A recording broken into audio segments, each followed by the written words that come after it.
Hello everyone, आज हम quantum mechanics की सीरीज़ स्टार्ट कर रहे हैं और इस क्वांटम मैकेनिक्स के अंदर हम इसके कोई रिगरस मैथमेटिकल कैलकुलेशंस में नहीं जाएंगे। हम एक ओवरव्यू लेंगे क्वांटम मैकेनिक्स का कि ये कैसे स्टार्ट होती है। तो सबसे पहले देखते हैं कि जो क्वांटम मैकेनिक्स है इसका जो आगाज़ होता है, उस आगाज़ में जो सबसे मेन बात थी वो ये थी कि जो कुछ पार्टिकल्स थे वो वेव के तौर पे बिहेव कर रहे थे। जैसा कि डी ब्रॉगली ने हाइपोथेसिस दिया 1923 में, और उसने ये बताया कि एक पार्टिकल के साथ वेव एसोसिएट होती है और उस वेवलेंथ का उसने रिलेशन भी बताया, आप लोग सब जानते हैं। फिर डेविसन एंड गर्मर ने इस बात को प्रूव किया कि जो इलेक्ट्रॉन होता है उसके साथ एक वेव एसोसिएट होती है, क्योंकि इलेक्ट्रॉन डायफ्रैक्शन पैटर्न शो करता है। तो डायफ्रैक्शन एक प्योरली वेव फिनोमेना है। तो पार्टिकल का वेव की तरह बिहेव करना, ये चीज़ की क्लियर निशानदेही है कि अब हमें कुछ फार्मूलिज्म को चेंज करना है। हम फार्मूलिज्म इस तरीके से पढ़ेंगे कि पार्टिकल और वेव को मिला के पढ़ा जा सके।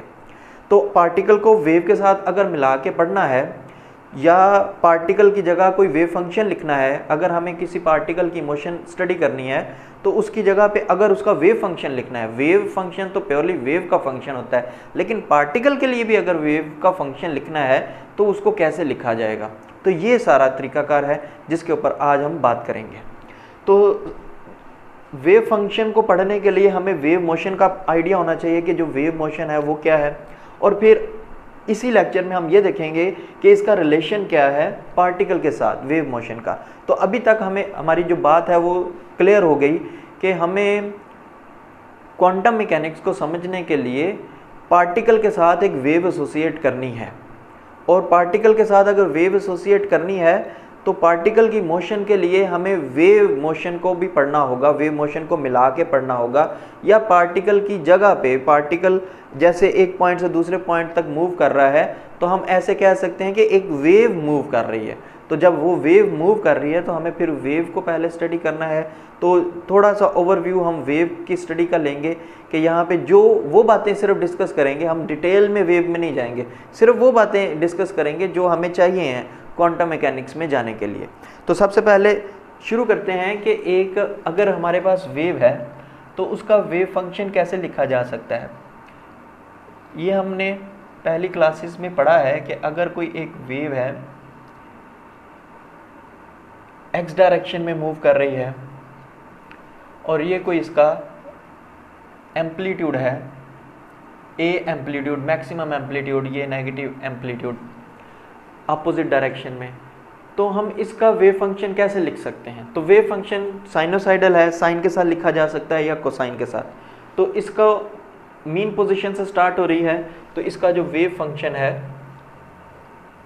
वेव फंक्शन को x एंड 0 का मतलब है कि टाइम 0 है, जस्ट x पे देख रहे हैं, उसके बाद हम टाइम भी इन्वॉल्व कर लेंगे। सिंपलेस्ट वे में चलेंगे तो साई x 0, a इसका amplitude and sine of 2 pi by lambda into x। तो ये सिंपलेस्ट फॉर्म है वेव फंक्शन की जो इस वेव को डिस्क्राइब करती है। कैसे डिस्क्राइब करती है, अगर हम x की जगह पे 0 पुट कर दें, इस जगह पे x की जगह पे 0 पुट कर दें, तो साइन 0 पे आंसर 0 देगा, जो कि हमें ये वाली पोजीशन बताएगा। अगर हम x की जगह पे कोई डिस्टेंस पुट कर दें, ये वाला डिस्टेंस, कितना डिस्टेंस आगे जा चुकी है, इसको कहेंगे यहाँ तक जो डिस्टेंस होता है पूरी एक वेव कंप्लीट होने का, आप जानते हैं कि ये लैम्डा डिस्टेंस होता है, जो कि उसको वेवलेंथ कहते हैं। यहाँ तक लैम्डा बाय 2 होता है, ये लैम्डा बाय 4 होता है, और ये 3 लैम्डा बाय 4 होता है। अब लैम्डा बाय 4 पुट करके देखें, तो लैम्डा बाय 4 पुट करेंगे तो लैम्डा कैंसिल हो जाएगा इस लैम्डा से, एंड लैम्डा बाय 4 में से इस यहाँ पे जो 4 आएगा उस 2 से कैंसिल होगा तो पाई बाय 2 बनेगा। तो साइन पाई बाय 2 पे अपनी मैक्सिमम वैल्यू देता है, तो ये वाला पॉइंट आएगा। तो कहने का मतलब यह है कि डिस्टेंस की कोई भी वैल्यू पुट करते जाएं तो ये वेव फंक्शन इसके एम्पलीट्यूड्स के अंदर हमें आंसर बताता जाएगा कि ये वाली जो वेव है ये इतने डिस्टेंस के ऊपर इसका एम्पलीट्यूड कितना होगा। तो इस वेव को ये वेव फंक्शन डिस्क्राइब कर रहा है। अगर हम इसको साइन की बजाय कोसाइन में लिखें तो sigh of x and 0 will be equal to a cos of 2 pi by lambda into x। सिर्फ फ़र्क ये होगा कि ये यहाँ से मीन से स्टार्ट हो रही है तो वो मीन से नहीं अपनी एक्सट्रीम से स्टार्ट होगी, मतलब यहाँ से स्टार्ट होगी। तो कॉज के साथ अगर हम लिखें तो ये रिलेशन भी वेव को ही डिस्क्राइब कर रहा है, लेकिन इसका इनिशियल पॉइंट, जो इनिशियल पॉइंट होगा वो मीन पोजीशन नहीं होगा, वो इसका एक्सट्रीम पोजीशन होगा। हम इसको ऐसे भी कह सकते हैं कि अगर हम इसी में 90 ऐड कर दें, 90 डिग्रीज ऐड कर दें, तो 90 डिग्रीज ऐड करने से ये रिलेशन आ जाएगा। इसका कहने का मतलब है कि इनिशियल जो फेज़ है वो अगर 90 हो, मतलब जो स्टार्टिंग पॉइंट है वो 90 फेज़ से स्टार्ट हो रहा है। 90 फेज़ का मतलब ये है कि वो अपनी एक्सट्रीम पोजीशन से स्टार्ट हो रहा है। तो ये तो वेव है, जब हमने x के एतबार से हमने इसके वेव फंक्शन को देख लिया। जब हम इसके अंदर टाइम इन्वॉल्व करना चाहें तो टाइम के एतबार से ये वेव आगे की तरफ, फ़र्ज़ करें कि ये जो वेव है ये मूव कर रही है in positive x axis, wave is moving in positive x axis। अगर ये पॉजिटिव x एक्सिस में मूव कर रही है तो हमने अब इसके साथ टाइम इन्वॉल्व करना है, तो जो वेव फंक्शन होगा sigh of x and t, x और t पे डिपेंड कर रहा है, तो a cos of 2 pi by lambda into x minus vt।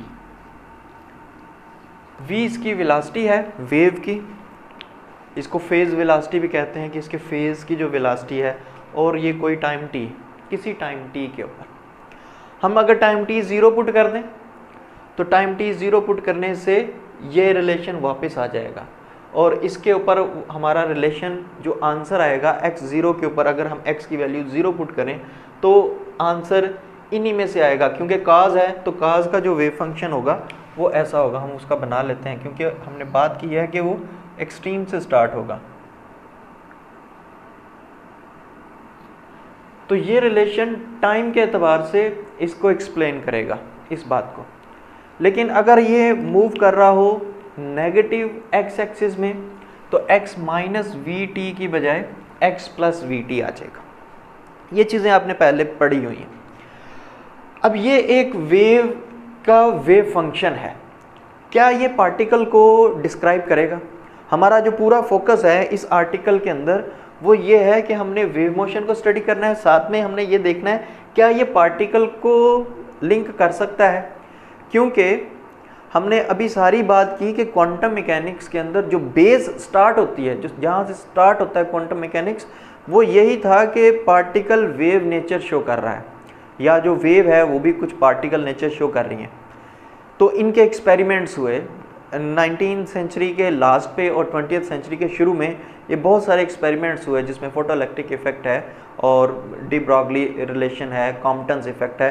तो ये सारे एक्सपेरिमेंट्स इस बात को प्रूव कर रहे थे कि कुछ जगहों के ऊपर लाइट जो है वो वेव के तौर पे बिहेव कर रही है और कुछ जगहों के ऊपर जो लाइट है वो पार्टिकल के तौर पे बिहेव कर रही है। सिमिलरली जो इलेक्ट्रॉन है वो पार्टिकल के तौर पे भी बिहेव करता है और वो इलेक्ट्रॉन जो है वो वेव के तौर पे भी बिहेव करता है। तो हमारा जो मकसद है वो ये है कि क्या ये वेव एक पार्टिकल को डिस्क्राइब कर सकती है। तो अगर इसने पार्टिकल को डिस्क्राइब करना है तो पार्टिकल को डिस्क्राइब करने के लिए कुछ कंडीशंस होंगी कि पार्टिकल एक पॉइंट पे होता है, लोकलाइज्ड होता है, एक जगह पे होता है। तो वेव तो ऐसे स्प्रेड आउट होती है, वेव तो ऐसे स्प्रेड आउट होती है। तो यहाँ पे ये वाली जो वेव है ये पार्टिकल को डिस्क्राइब नहीं कर सकती क्योंकि ये स्प्रेड आउट होती है, पार्टिकल एक जगह पे होता है। तो फिर हमें कैसी वेव चाहिए जो एक पार्टिकल को डिस्क्राइब कर सके? तो हमें कुछ ऐसी वेव चाहिए, क्योंकि पार्टिकल ऐसा होता है, एक जगह पे कोई पार्टिकल है, ये पार्टिकल है, इसके लिए हमें जो वेव रिक्वायर्ड होगी वो कुछ वेव ऐसी होगी।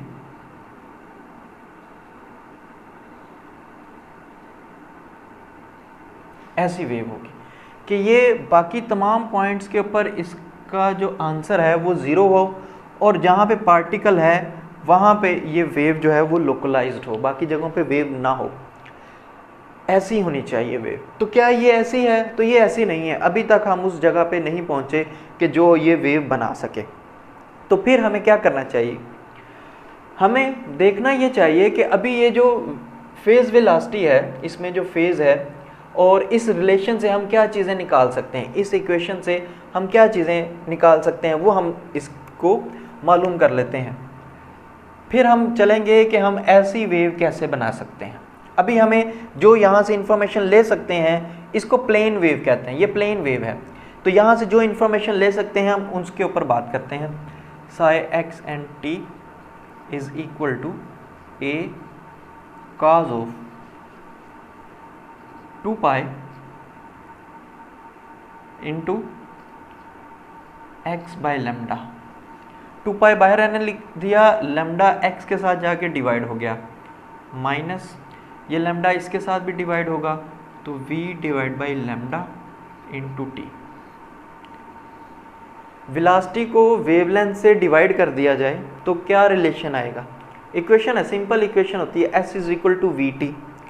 s is equal to we T के distance is equal to velocity multiply by time. तो अगर वेलोसिटी और डिस्टेंस डिवाइड हो रहे हों तो क्या रिलेशन बनेगा? हम लिख लेते हैं इसको, s is equal to we T.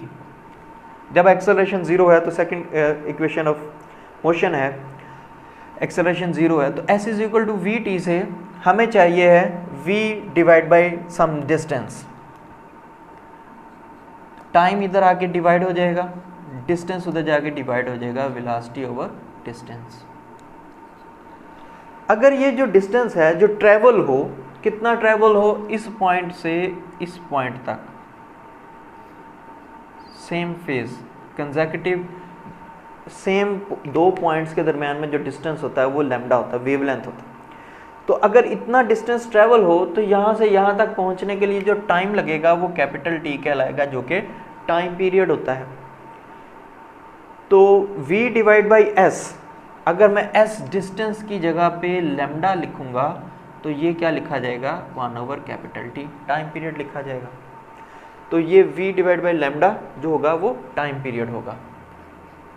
a cos of 2 pi by lambda, ये लैम्डा इसके साथ लिख दिया, साथ में x लिख दिया, माइनस 2 पाई साथ में मल्टीप्लाई कर दिया, इसमें 2 पाई मल्टीप्लाई हुआ, और ये v बाय लैम्डा जो अभी हमने देखा 1 ओवर कैपिटल टी है, तो ये कैपिटल टी आ गया, into small T and bracket close.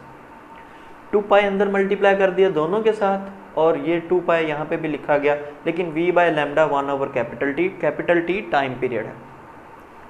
ये जो 2 पाई बाय लैम्डा होता है इसे हम वेव नंबर कहते हैं, कि इसकी जो डेफिनेशन है वो 2 पाई बाय लैम्डा है और इसका नाम है वेव नंबर। और इसी तरह 2 pi by capital T angular frequency होती है।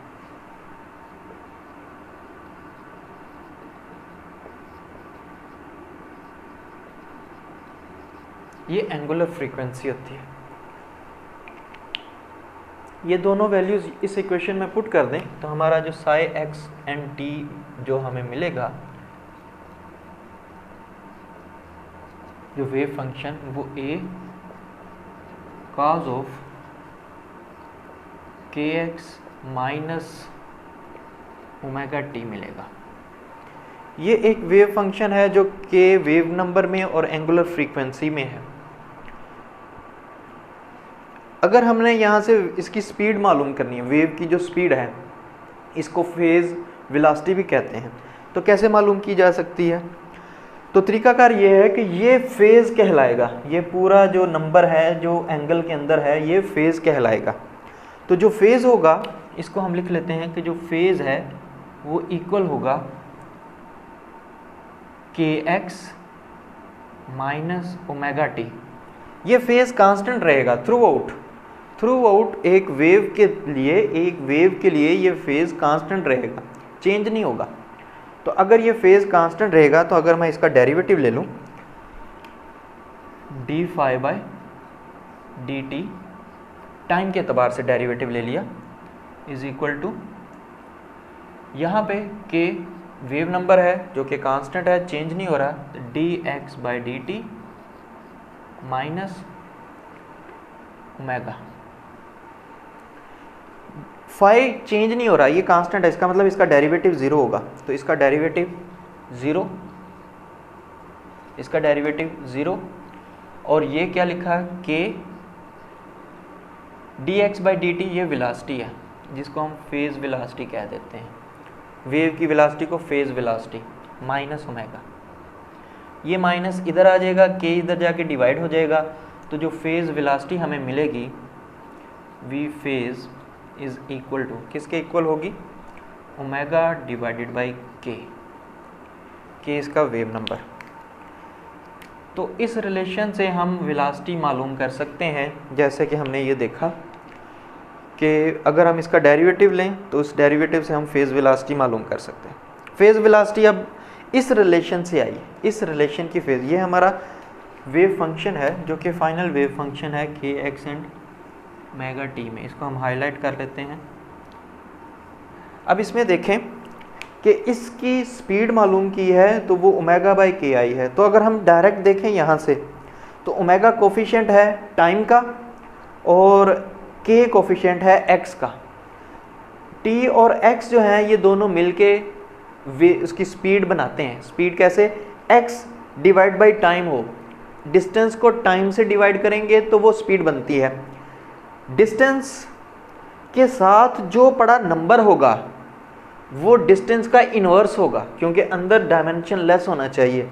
तो ये जो साथ में पड़ा हुआ नंबर है ये इन्वर्स इसका रेसिप्रोकल होगा डिस्टेंस का। इसका मतलब है ये डिस्टेंस इसके डिनोमिनेटर में है, और ये जो ओमेगा है ये टाइम का रेसिप्रोकल होगा क्योंकि इसमें टाइम डिनोमिनेटर में होगा। इस वजह से हमें डायमेंशंस को, वेलोसिटी की डायमेंशंस लिखने के लिए आप यहाँ से डायमेंशनल एनालिसिस से बता सकते हैं कि स्पीड ओमेगा ओवर के होगी।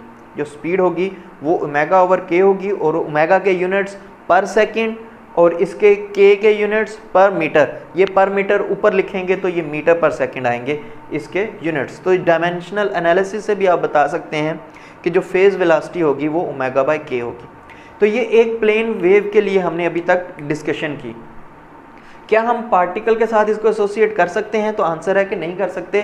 जैसे अभी हमने बात की कि हमें ऐसी वेव चाहिए, तो ऐसी वेव कैसे बन सकती है। अगर एक वेव से ये नहीं बन रही तो एक से ज़्यादा वेव्स को अगर हम आपस में मिलाएं, उनकी सुपरपोजिशन करें, तो सुपरपोजिशन करते करते एक पॉइंट आएगा कि जब हम इस वेव तक पहुंच जाएंगे, इस वेव तक पहुंच जाएंगे जो कि किसको रिप्रेजेंट कर सकती है, पार्टिकल को। फिर से सुने, अगर इस तरीके के वेव फंक्शंस जिसमें different wave numbers and different angular frequencies हों, उन सब को ऐड अप करते जाएं और इनको बहुत ज़्यादा नंबर्स तक अगर हम इनको ऐड करते जाएं, तो ऐड करने के बाद जो हमें रिज़ल्ट मिलेगा वो हमें ऐसी वेव, क्योंकि कंस्ट्रक्टिव और डिस्ट्रक्टिव इंटरफेरेंस होती जाएगी, और कंस्ट्रक्टिव एंड डिस्ट्रक्टिव इंटरफेरेंस के रिज़ल्ट में हमें एक ये वेव मिलेगी, तो जो हमें रिक्वायर्ड है। लेकिन ये इतनी ज़्यादा वेव्स को ऐड करने से पहले हम सिंपलेस्ट चलते हैं, क्योंकि हमने सिंपल तरीन रहना है और क्वांटम मैकेनिक्स को भी समझना है। हमने मैथमेटिक्स में भी, इसकी रिगरस मैथमेटिक्स में भी नहीं जाना, तो हम लेट कर लेते हैं कि हम सिर्फ दो वेव्स को आपस में मिलाते हैं, सिर्फ दो वेव्स को। तो अगर दो वेव्स को हम मिलाएं तो इसका नाम है प्रिंसिपल ऑफ सुपरपोजिशन।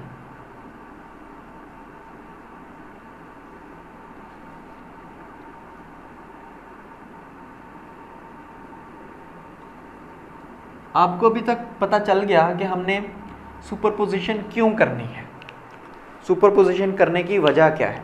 और वजह यह है कि पार्टिकल के साथ जो वेव एसोसिएट करनी है, वो वेव बनानी है, तो वो वेव ऐसी बननी चाहिए, प्लेन वेव नहीं बननी चाहिए। ये प्लेन वेव है, तो उसके लिए हमें सुपरपोजिशन करनी है, और सिंपलेस्ट वे में सिर्फ दो वेव्स को लेकर चलते हैं। फॉर एग्जांपल जो हमारा वेव फंक्शन है साई एक्स एंड टी, वो कम्बिनेशन है ये दो वेव्स फंक्शंस को ऐड करने से आता है, Sai 1 x and T plus psi 2 x and T.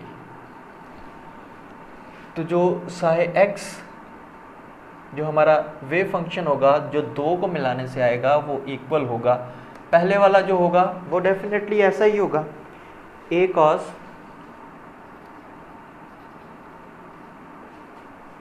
k1x minus omega 1t, ठीक है, ऐसा ही होगा। लेकिन k1 इसका वेव नंबर दूसरे वाले से डिफरेंट होगा और एंगुलर फ्रीक्वेंसी भी डिफरेंट होगी। एम्पलीट्यूड हम मान लेते हैं कि सेम है, लेट कर लेते हैं सिंपलिसिटी के लिए कि एम्पलीट्यूड जो दो वेव्स ऐड कर रहे हैं उनकी एम्पलीट्यूड जो है वो इक्वल है। नाउ दूसरे का भी cos of k2x minus omega 2 into T. तो ये दो वेव फंक्शंस हमने ऐड किए हैं, तो इनको ऐड करने से हमें ये रिज़ल्ट मिला। इसमें से अब ये दो देखें, दो काज ऐड हो रहे हैं। जब दो काज में ऐड होते हैं तो ये सम से प्रोडक्ट में जा सकते हैं। तो सम से प्रोडक्ट में जो रिलेशन आएगा 2a, 2 एक रिलेशन 2 आएगा और उसके बाद a आएगा, और जब दो काज ऐड हो रहे हों तो प्रोडक्ट में cos ऑफ एंगल में क्या आएगा, इन दोनों एंगल्स को एक दफ़ा ऐड करेंगे और फिर एक दफ़ा सब्ट्रैक्ट करेंगे, cos alpha plus beta by 2 and cos alpha minus beta by 2। इस तरीके से इसका रिलेशन होता है k1x माइनस ओमेगा 1t। ये एंगल लिखा, अब इस एंगल को ऐड कर लेंगे k2x minus omega 2t divided by 2।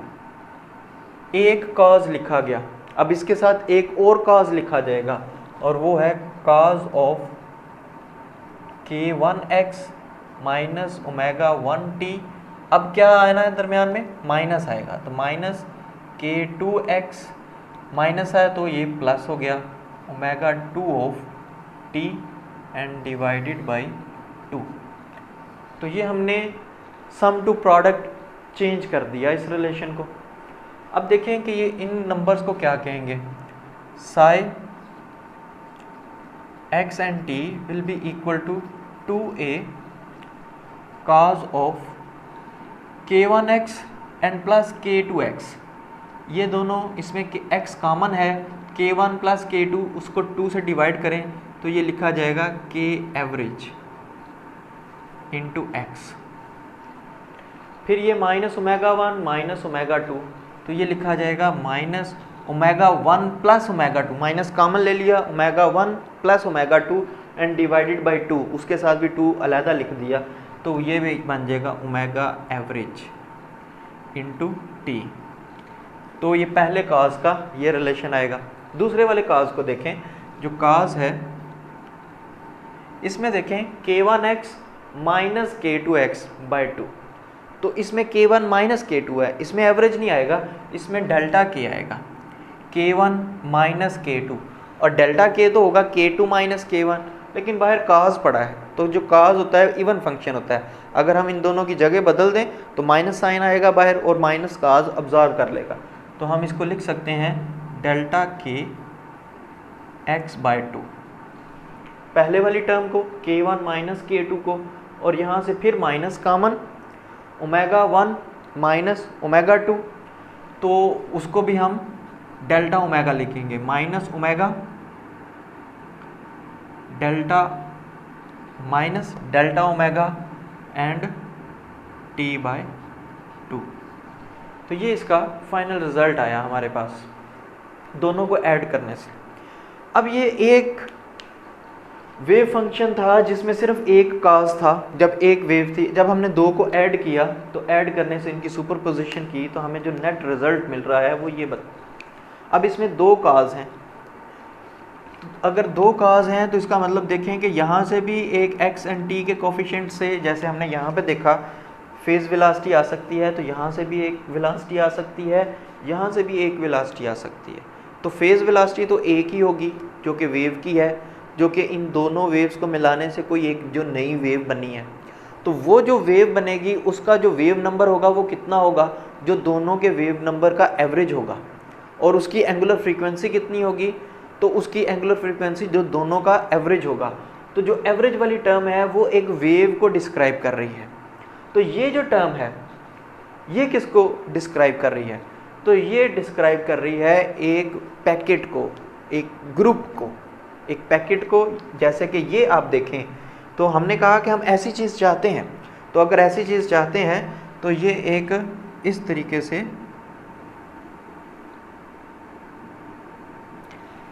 से बनेगा।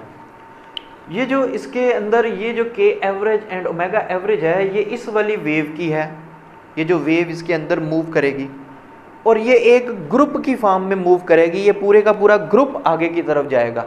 तो उसकी जो वेलोसिटी होगी वो यहाँ से मालूम होगी, यहाँ से मालूम होगी उस वेव की वेलोसिटी जो कि ये वाली है। इसकी जो वेलोसिटी होगी वो फेज वेलोसिटी कहलाएगी क्योंकि ये वेव है। और इसकी जो वेलोसिटी है, ये जो पूरा ग्रुप बनेगा इसको वी ग्रुप कहेंगे, ये ग्रुप की वेलोसिटी है। अब दोनों की वैल्यूज़ मालूम करते हैं कि दोनों की वैल्यूज़ कितनी होगी। तो यहाँ पे हेडिंग देते हैं कि फेज वेलोसिटी। फेज वेलोसिटी किसके इक्वल होगी?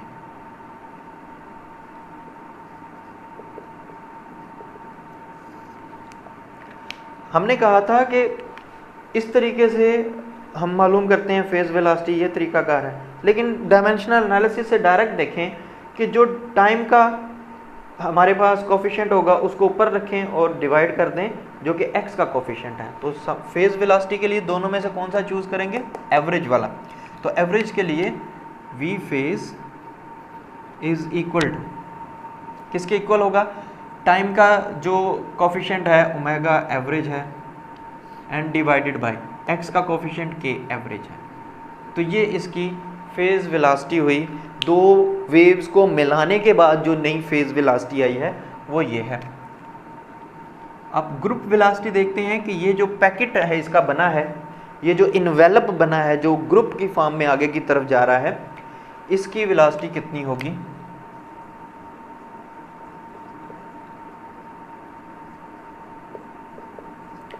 तो कोफिशिएंट किसका आएगा? पहले टाइम का, v group is equal to delta omega over delta k. तो ये ग्रुप की वेलोसिटी आ गई।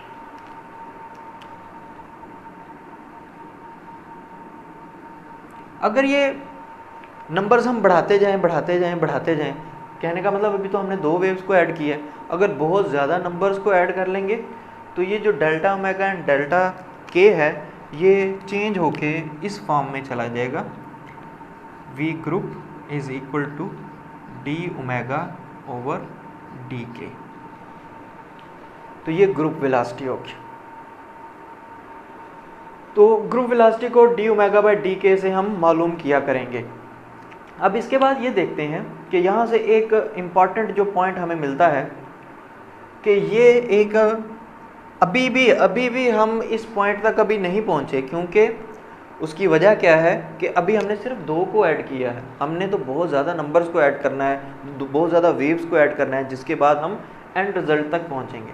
लेकिन मान लें कि हम दो से ही इस रिज़ल्ट तक अगर पहुँच जाएँ, अगर दो से ही इस रिज़ल्ट तक पहुँच जाएँ जो कि ये एक पैकेट बनाए इस तरह का,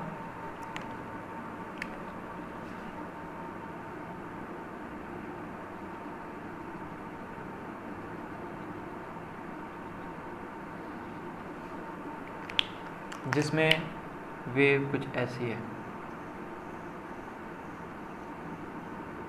जो एक पार्टिकल को रिप्रेजेंट कर रही है।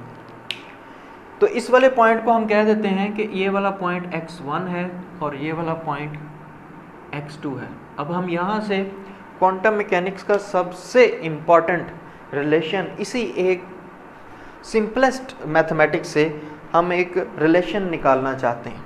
इस डायग्राम से देखें कि यहाँ पे डिस्टेंस x1 है, ये डिस्टेंस x2 है। इसका मतलब इस वाले पॉइंट पे डिस्ट्रक्टिव इंटरफेरेंस हुई है तो एम्पलीट्यूड 0 हो गया है, और इस वाले पॉइंट पे भी डिस्ट्रक्टिव इंटरफेरेंस हुई है, इस वजह से एम्पलीट्यूड यहाँ पे क्या हो गया? 0 हो गया।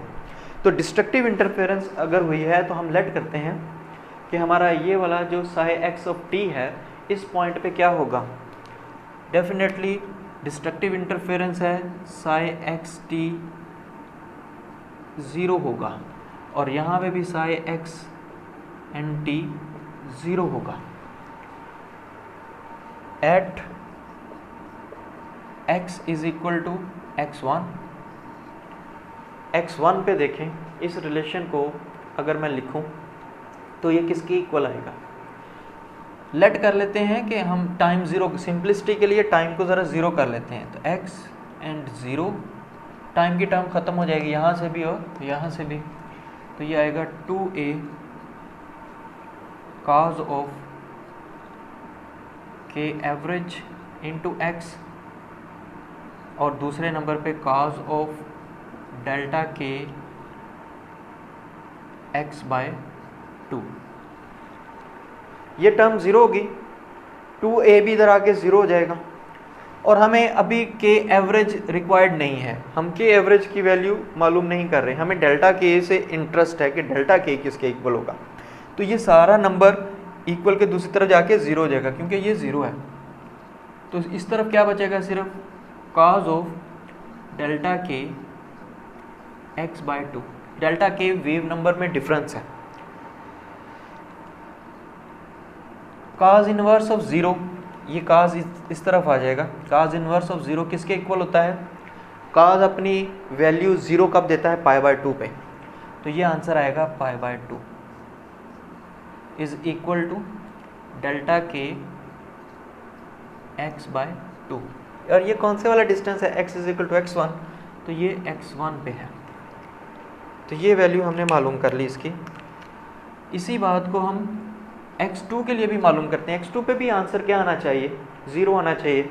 यही दोबारा करेंगे, लेकिन cos inverse of 0, next cos of 0 कब 0 होगा, पहले तो पाई बाय 2 पे हुआ, अब कितने पे होगा, 3 पाई बाय 2 पे, तो यहाँ पे 3 pi by 2 is equal to delta k x2 by 2 होगा।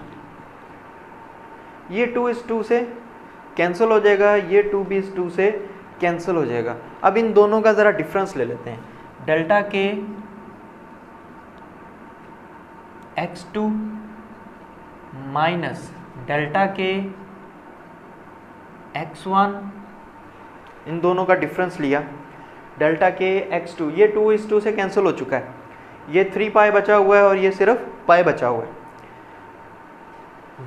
इक्वल के दूसरी तरफ इसकी वैल्यू क्या है, 3 पाई, और इसकी वैल्यू है जस्ट पाई। 3 पाई माइनस पाई करेंगे तो किसके इक्वल आएगा आंसर, 2 पाई। तो delta k into x2 minus x1 is equal to 2 pi. ये 2 पाई और ये delta k into delta x is equal to 2 pi. ये रिलेशन क्या बता रहा है, ये रिलेशन बता रहा है कि delta k and delta x आपस में इन्वर्सली प्रोपोर्शनल है। Delta k and delta x आपस में इन्वर्सली प्रोपोर्शनल है। अगर तो हमने इस वेव पैकेट को लोकलाइज करना चाहते हैं, लोकलाइज इसी वजह से करना चाहते हैं कि हम पार्टिकल को डिस्क्राइब कर सकें। तो पार्टिकल को डिस्क्राइब करने के लिए हमें इसको क्या करना है, लोकलाइज करना है। मतलब डेल्टा x, ये वाला पॉइंट x1 है, ये x2 है, जैसे यहाँ पे x1 एंड x2 है, तो हमने इसको लोकलाइज करना है, कम से कम करना है। x1 एंड x2 में जो डिफरेंस है वो कम करना है। मतलब इस नंबर को अगर कम करना है तो डेल्टा k को क्या होना चाहिए, डेल्टा k को लार्ज होना चाहिए। कहने का मतलब ये है कि लार्ज वेव नंबर्स हमें ऐड करने पड़ेंगे। जैसे कि अभी हमने सिर्फ कितने ऐड किए हैं, सिर्फ 2 वेव्स को ऐड किया है, तो हमें बहुत ज़्यादा नंबर्स ऐड करने पड़ेंगे ताकि उसको क्या कर सकें, हम लोकलाइज कर सकें, उस वेव पैकेट को एक पॉइंट पे लेके आ सकें ताकि वो पार्टिकल को डिस्क्राइब कर सकें। और यही इसी तरह का रिलेशन हम एक और बना सकते हैं, और वो ये है, ये अभी k और x के दरमियान में है, हम ओमेगा और t के दरमियान में भी ये रिलेशन बना सकते हैं। तो ओमेगा और t के दरमियान में जो रिलेशन होगा, delta omega and delta t is equal to 2 pi. अब ये रिलेशन ये बता रहा है कि अगर हमने बहुत शॉर्ट टाइम चाहिए, टाइम कम चाहिए, जैसे इलेक्ट्रॉनिक्स के अंदर होता है कि हम बहुत कम टाइम के अंदर किसी सिग्नल को पिक करना चाहते हैं, तो जब हम किसी बहुत कम टाइम पे सिग्नल को पिक करना चाहते हैं तो बैंड विड्थ को जो होना चाहिए, बैंड विड्थ जो है वो ज़्यादा होनी चाहिए। ये बता रहा है कि टाइम अगर कम करना चाहते हैं, कम टाइम इंटरवल में सिग्नल को हमने रिसीव करना चाहते हैं, तो बैंड विड्थ क्या होनी चाहिए, ज़्यादा होनी चाहिए, क्योंकि इन दोनों का जो प्रोडक्ट है वो कांस्टेंट है, तो ये दोनों इन्वर्सली प्रोपोर्शनल है। यहीं से हाइजेनबर्ग अनसर्टेनिटी प्रिंसिपल आता है। अभी तक हमने नाम नहीं लिया, लेकिन ये क्वांटम मैकेनिक्स का सबसे इम्पॉर्टेंट रिलेशन है, कह सकते हैं कि सबसे ब्यूटीफुल रिलेशन है क्वांटम मैकेनिक्स का, जो कि हाइजेनबर्ग अनसर्टेनिटी प्रिंसिपल है। और ये इस बात के अंदर छुपा हुआ है कि जब हमने वेव को पार्टिकल के साथ डिस्क्राइब करना है, यानी कि पार्टिकल के लिए कोई एक वेव बनानी है, तो फिर वो वहाँ पे एक ऐसा प्रोसेस आएगा, एक सीक्वेंस बनेगा कि ये दोनों आपस में क्या हो जाएंगे, इन्वर्सली प्रोपोर्शनल। और ये इन्वर्सली प्रोपोर्शनल है, के का ताल्लुक आगे जाके हम देखेंगे कि वेव नंबर का ताल्लुक मोमेंटम से होता है, और ये पोजीशन और मोमेंटम अनसर्टन होंगे, मतलब दोनों के दरमियान में इन्वर्सली प्रोपोर्शनल। अगर एक को सर्टन करना है, एक को प्रिसाइज करना है, तो दूसरा जो है वो इन्फिनिट की तरफ जाएगा। सेम इसी तरीके से ओमेगा का ताल्लुक एनर्जी से होता है, एनर्जी और टाइम के दरमियान में भी ये रिलेशन एग्जिस्ट करता है। यहाँ पे अभी 2 पाए है, ये एग्जैक्ट हाइजेनबर्ग अनसर्टेनिटी प्रिंसिपल नहीं है, क्योंकि हमने सिर्फ अभी 2 वेव्स को ऐड किए। तो अगर हम इन वेव्स को ऐड करते जाएं तो हमारे पास जो रिलेशन आएगा psi x and t is equal to psi 1 x and t plus psi 2 x and t and plus so on, कोई n तक हमने इनको ऐड कर लिया। तो अगर हम इनको ऐड करें तो ऐड करने के बाद सम आ जाएगा। psi 1 किसके इक्वल होगा, ये हमारा रिलेशन है, और ये आएगा a cos of kx minus omega T. लेकिन इसमें वेरिएशन आएगी। पहले तो हमने कहा था एम्पलीट्यूड भी सिंपलेस्ट केस में हमने कहा कि एम्पलीट्यूड भी हम कहते हैं कि कांस्टेंट है, दोनों का एक जैसा है, तो एम्पलीट्यूड भी वेरी कर दें, वेव नंबर भी वेरी कर दें, एंगुलर फ्रीक्वेंसी भी वेरी कर दें, इस सब को सम करें, i varies from 1 to n and psi x and t। इसको ऐड करने से जो आंसर आएगा वो हमें एक लोकलाइज मिलेगा, एक पार्टिकल मिलेगा। पार्टिकल के लिए जो वेव सूटेबल है वो वेव मिलेगी, जिसको नाम वेव पैकेट के देते हैं। तो इस सीरीज़ का जो स्पेशल नाम है, इसको कहते हैं फोरियर सीरीज़।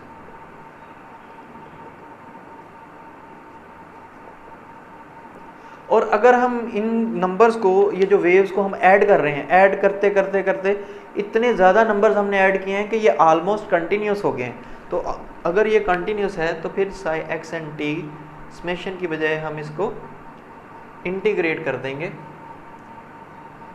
a भी इसका फंक्शन हो सकता है वेव नंबर का, and cos of ki x minus and kx, just kx and omega t, and integrate कर देंगे dk पे।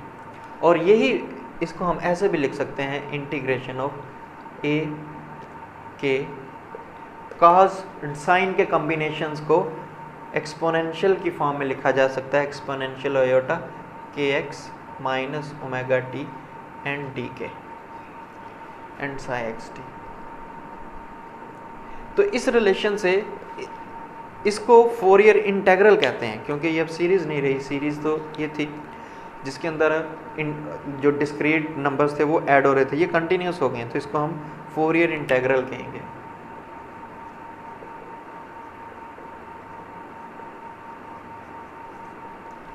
तो इस रिलेशन से हम मालूम कर सकते हैं एक ऐसा वेव पैकेट जो कि किसको रिप्रेजेंट करेगा, एक पार्टिकल को रिप्रेजेंट करेगा। और अगर हमने एक ऐसा वेव पैकेट मालूम कर लिया जो कि पार्टिकल को डिस्क्राइब करेगा, तो फिर उससे आगे हम फर्दर जो है वो क्वांटम मैकेनिक्स के अंदर उस चीज़ को स्टडी करेंगे। अब यहाँ तक हम अगर इस बात को सम अप करें, हमने इस रिगरस मैथमेटिक्स में नहीं जाना, हमने ओवरऑल एक ओवरव्यू लेना है क्वांटम मैकेनिक्स का। उसके लिए यहाँ पे हमने दो वेलोसिटीज़ मालूम की हैं, एक फेज वेलोसिटी है और एक ग्रुप वेलोसिटी है। इन दोनों में से कौन से वाली पार्टिकल को डिस्क्राइब करेगी? तो पार्टिकल को जो डिस्क्राइब करेगी वो ग्रुप वेलोसिटी करेगी, वो फेज वेलोसिटी नहीं करेगी। इसकी क्या वजह है? इसकी वजह यह है कि अगर हम देखते हैं कि जो पार्टिकल मूव कर रहा है फॉर एग्जांपल किसी v वेलोसिटी से, तो फेज वेलोसिटी और पार्टिकल की वेलोसिटी, क्योंकि हमने कहना है कि जब पार्टिकल मूव कर रहा है तो एक ऐसे ही है जैसे वेव मूव कर रही है, तो फिर इसका मतलब जो पार्टिकल की एक्चुअल मोशन है, जो एक्चुअल मूवमेंट है, जो एक्चुअल वेलोसिटी है, वो वेव को डिस्क्राइब करनी चाहिए। लेकिन वेव की जो फेज वेलोसिटी है वो एग्जैक्ट मोशन को डिस्क्राइब नहीं करती। फेज वेलोसिटी जो है वो हाफ होती है, लेकिन जो ग्रुप वेलोसिटी है वो एग्जैक्टली इक्वल होती है पार्टिकल की वेलोसिटी से। नेक्स्ट लेक्चर के अंदर हम इस बात को प्रूव करेंगे कि जो फेज वेलोसिटी है वो इक्वल नहीं होती पार्टिकल की वेलोसिटी से, लेकिन जो ग्रुप वेलोसिटी है वो इक्वल होती है। तो आज के लेक्चर के लिए इतना ही।